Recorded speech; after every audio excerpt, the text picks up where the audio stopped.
So cultural collisions occurs when individuals or groups with different traditions, worldviews, values, and or languages come together in a situation in which neither side is able to view the other perspectives.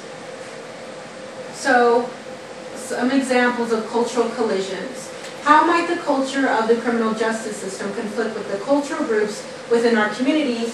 And so just kind of extend this to the people that you work with. How is it that your cultural persona system conflicts at times with the community who comes in?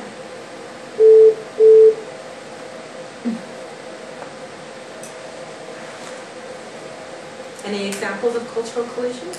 Everyone gets along great who walks in your door with you?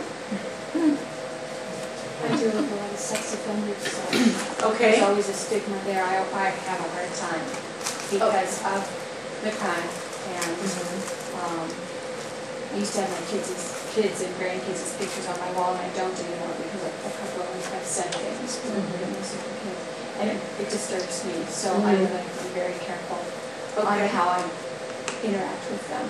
Okay. Tell me your name. Tamara. Tamara. So Tamara works with sex offenders and acknowledges a bias, which a lot of right society has, right, against people who have sexually offended against other people.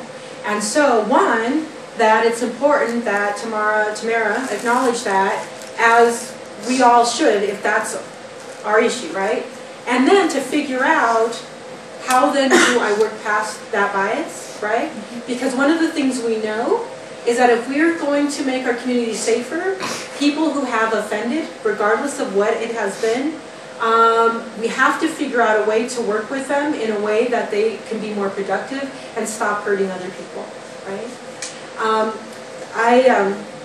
In talking with some of the officers in the jail, some have straight up told me, I do not ask, I do not want to know what their offenses are, because I need to do my job regardless, without getting into the details of what the offense, I mean, that's someone else's job, that's not my job, right? And so I know I'm going to be biased if I know certain details about certain things, and that's going to impact how I effectively do my job. So being able to talk about that and work through that so that we're able to give effective services. And I'll use myself as an example. So I used to, for 15 years, I was a legal director of a battered women's program. Now I'm working with quote-unquote offenders, right? And what I have learned is actually that that transition hasn't been that difficult for me because it's the other side of the coin. A lot of the people who have hurt other people have been hurt themselves. And so if we are going to stop that cycle of violence, people need to get resources and services to change behaviors.